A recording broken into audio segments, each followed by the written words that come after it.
Frozen and alone, she knocked on 10 doors. Only the human showed mercy.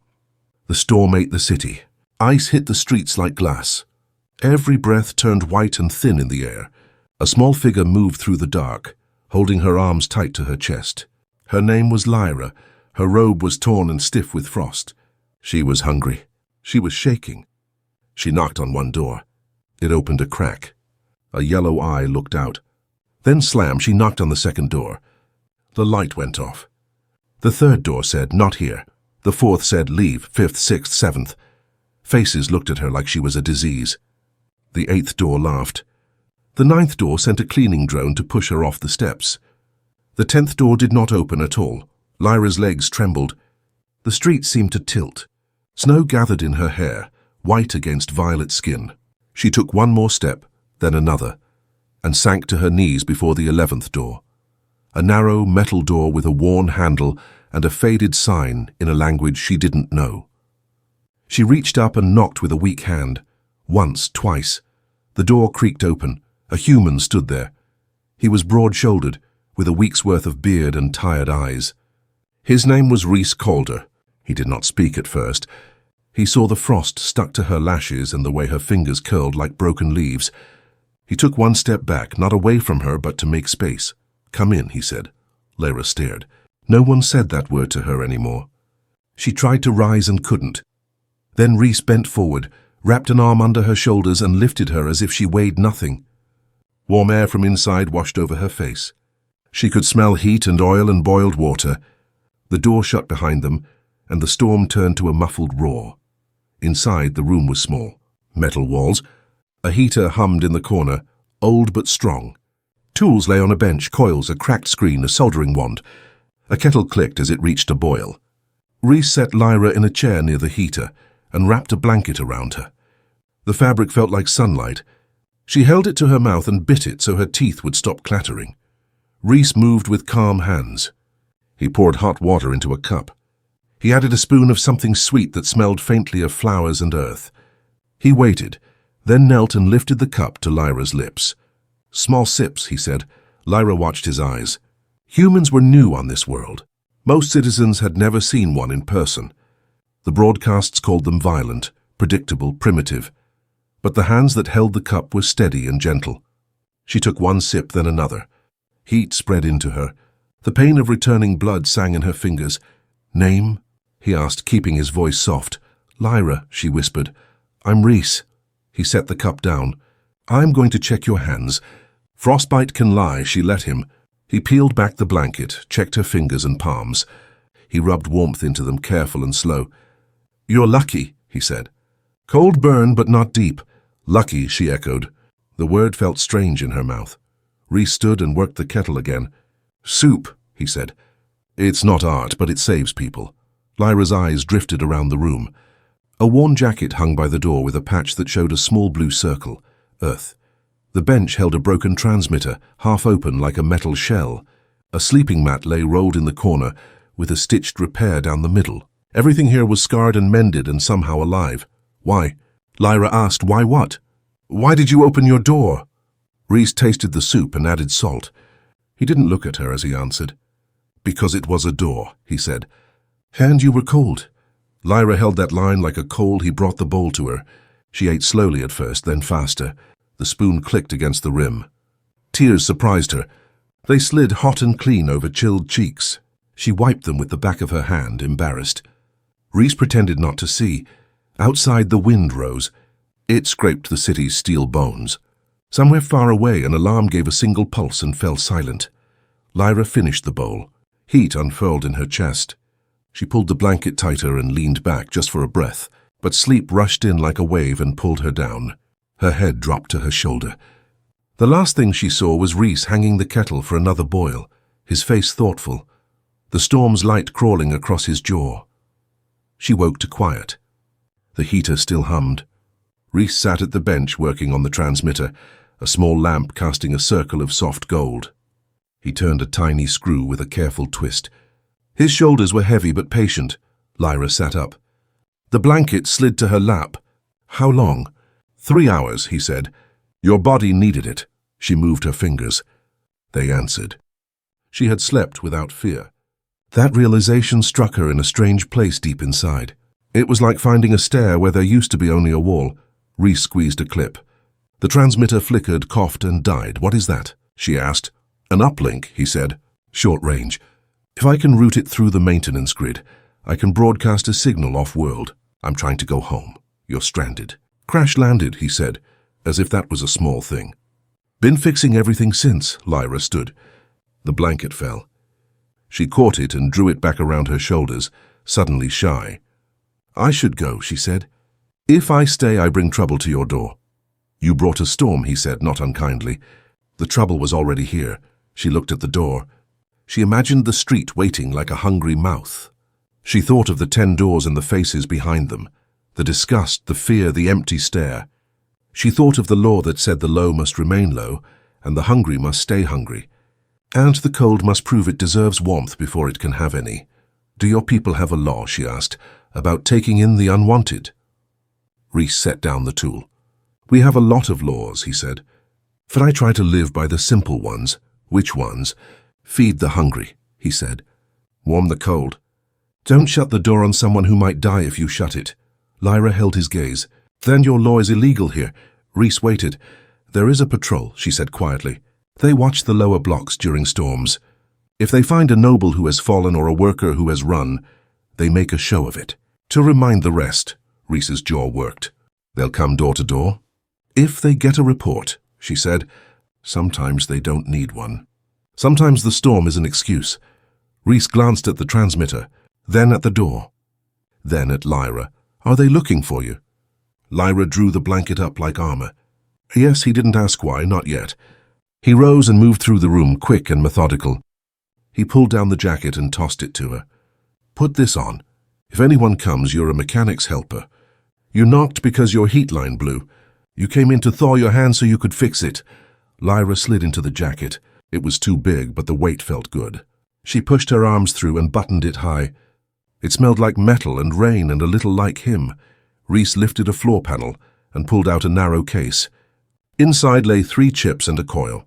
He fitted them into the transmitter with fast, precise motions.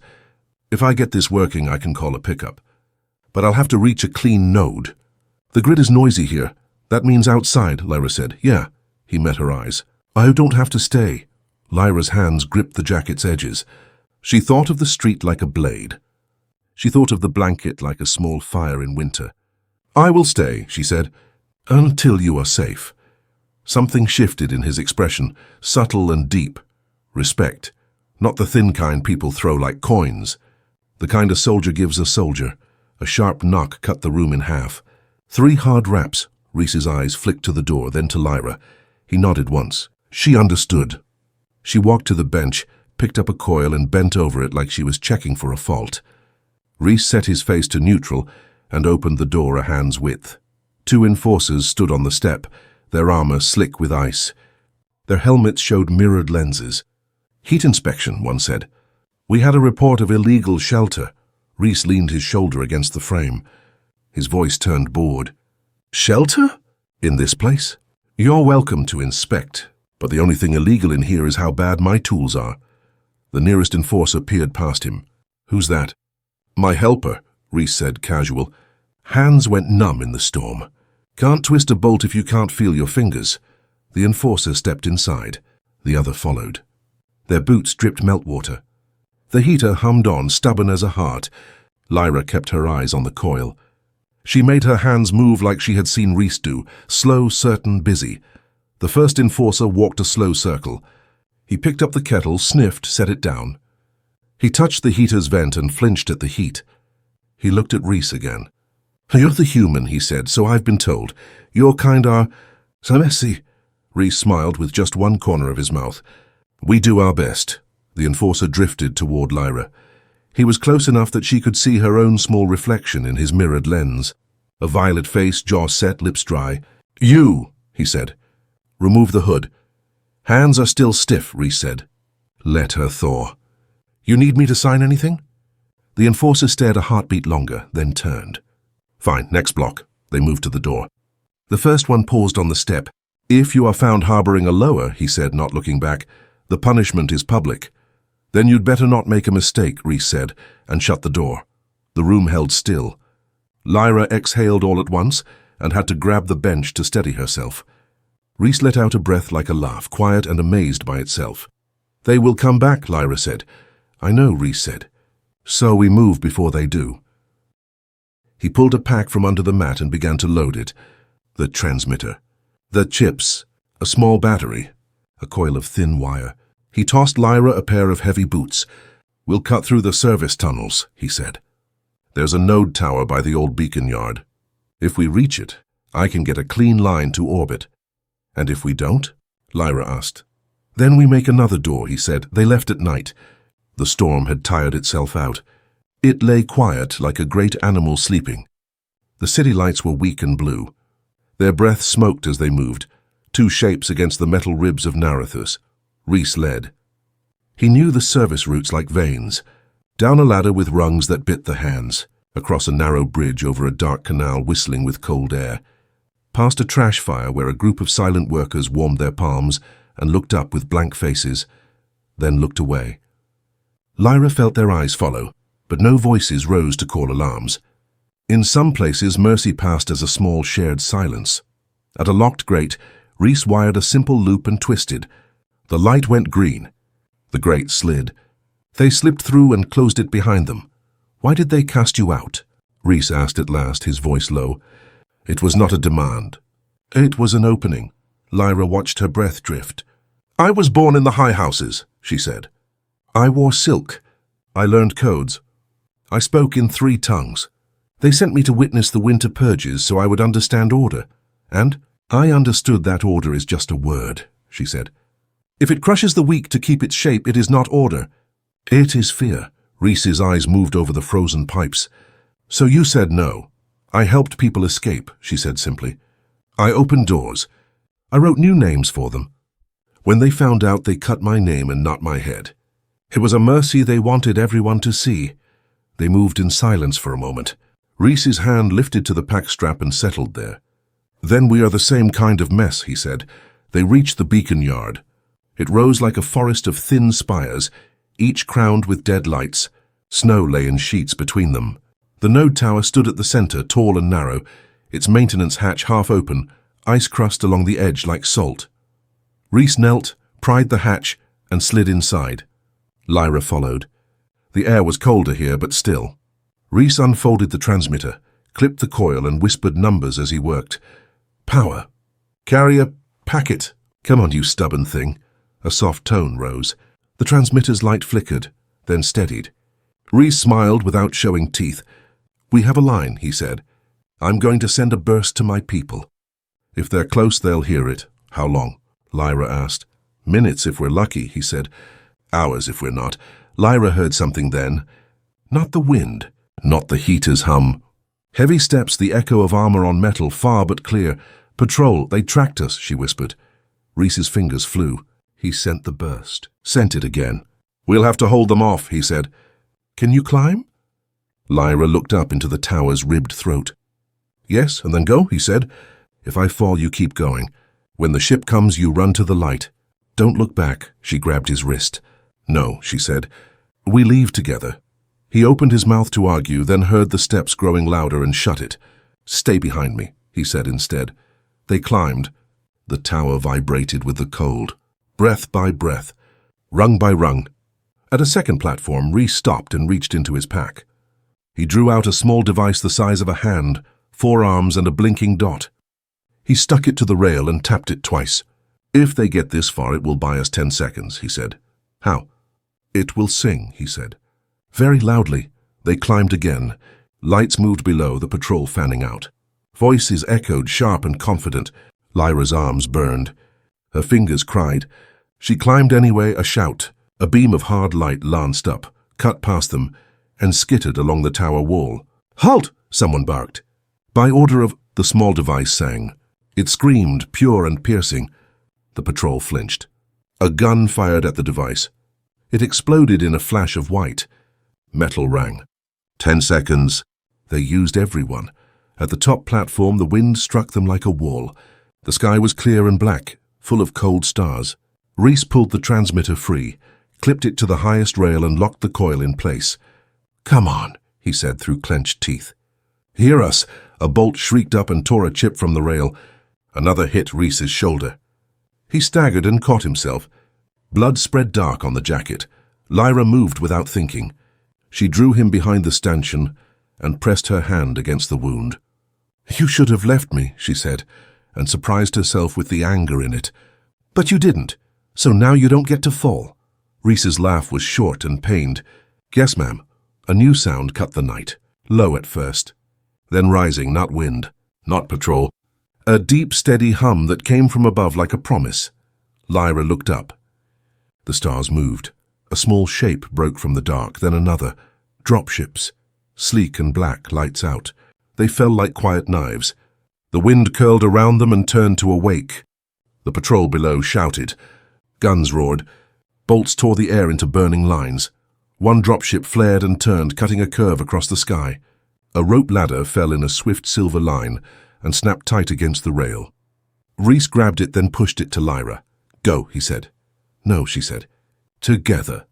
She braced the ladder, wrapped it around her arm and held while Rhys climbed with one good shoulder and 1,000 miles of stubborn will. He reached the lip. A hand reached down from the ship. Another human, eyes intense, jaw set, pulled him in with a grunt. Rhys rolled, then leaned out and caught Lyra's wrist. "Now you," he said. She tried to argue. He cut it off with a look that said there was no more time. She climbed. A bolt cracked near her foot. Heat slammed her calf. She climbed anyway. Rhys's grip was iron. He hauled her up and she fell into the ship's cold belly. The crew dragged the ladder free. The hatch thumped shut. The ship rose in a fast, angry lift that pinned them to the floor. Rhys lay flat, chest heaving. The wound bled through the cloth. A medic slid in beside him and pressed a seal against the shoulder. Rhys hissed and shut his eyes. Lyra knelt, hands shaking again, but not from the cold. She looked at his face and saw the same thing she saw when the 11th door opened. Tired eyes, a soft jaw, a decision already made. The dropship's intercom clicked.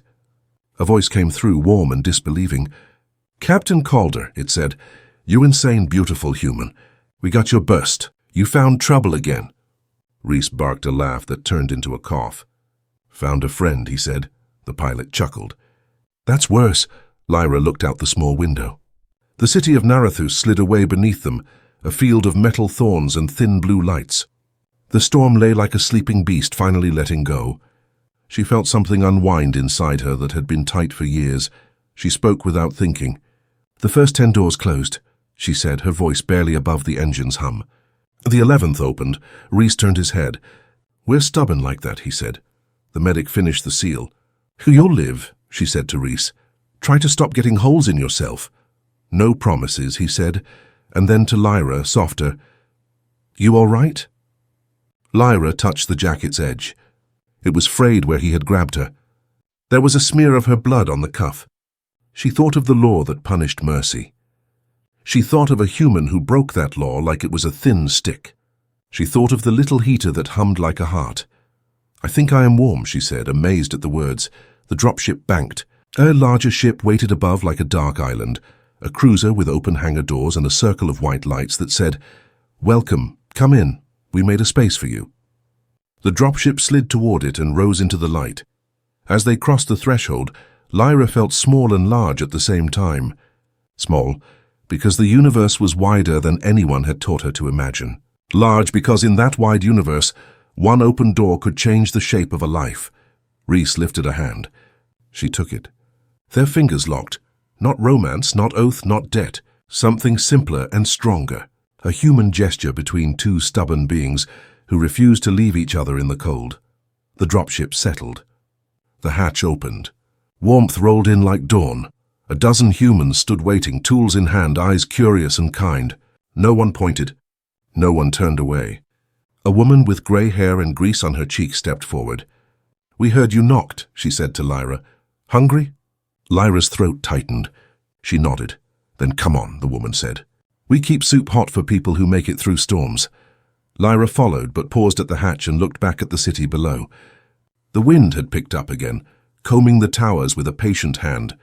Somewhere out there, 10 doors stood shut. Somewhere, too, another 11th door waited for another set of shaking hands. She turned and walked into the light. Later, when her name was safe again, when she had a bunk and a job she chose, when she learned the taste of new fruit and the sound of laughter in a hall at night, Lyra would be asked to tell the story of how she met humans. She would say, "I knocked on 10 doors. They closed." The 11th was human.